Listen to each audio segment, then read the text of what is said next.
আমি আজকে বানাবো ফুলকপি ডাঁটার চচ্চড়ি। তো কড়া বসিয়েছি, আমি তেল দিয়ে দিলাম।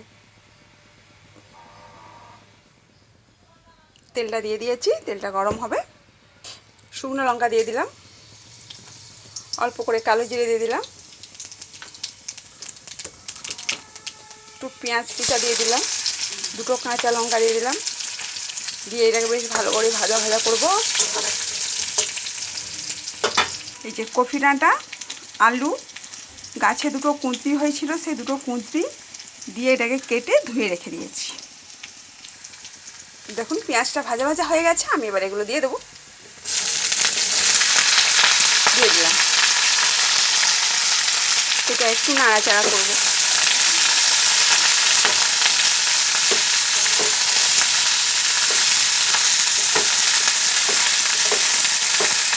নুন দিয়ে দিচ্ছি আন্দাজ মতো। অবশ্যই আপনারা আন্দাজ মতো নুন দেবেন, যে যেমন নুন খাবে। দিয়ে দিলাম আন্দাজ মতো নুন, নাড়াচাড়া করবো। এবার এটাকে একটা চাপা দিয়ে দেবো, ঢাকা চাপা দিয়ে দিলাম। এবার আমি ঢাকনাটা খুলে দেখব।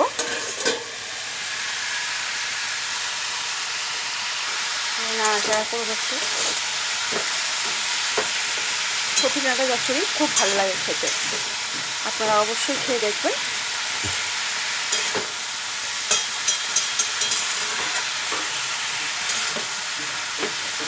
এটা আর একটু ভাজা ভাজা হবে।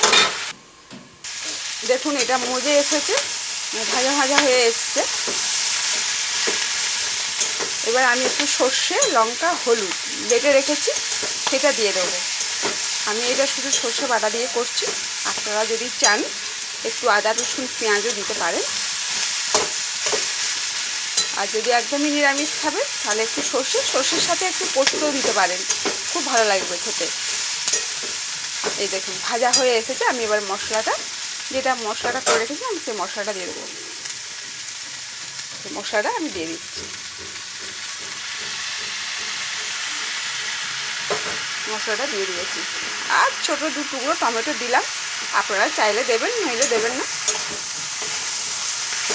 দিয়ে এটা বেশ ভালো করে কষিয়ে নেব। ফুলকপি ডাঁটা চচ্চড়িটা যদি আপনাদের ভালো লাগে, চ্যানেলটা সাবস্ক্রাইব করবেন, পাশের বেল আইকনটা অন করবেন, বন্ধুদের সাথে একটু শেয়ার করবেন, লাইক কমেন্ট করবেন। দেখুন এটা বেশ কষানো হয়ে এসেছে।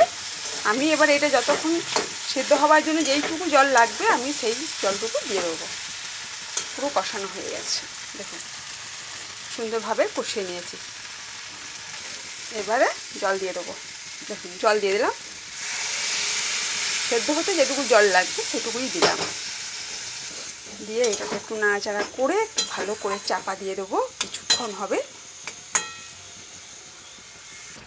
দেখুন একদম সিদ্ধ হয়ে এসেছে, সবাই রেডি হয়ে গেছে। দেখুন।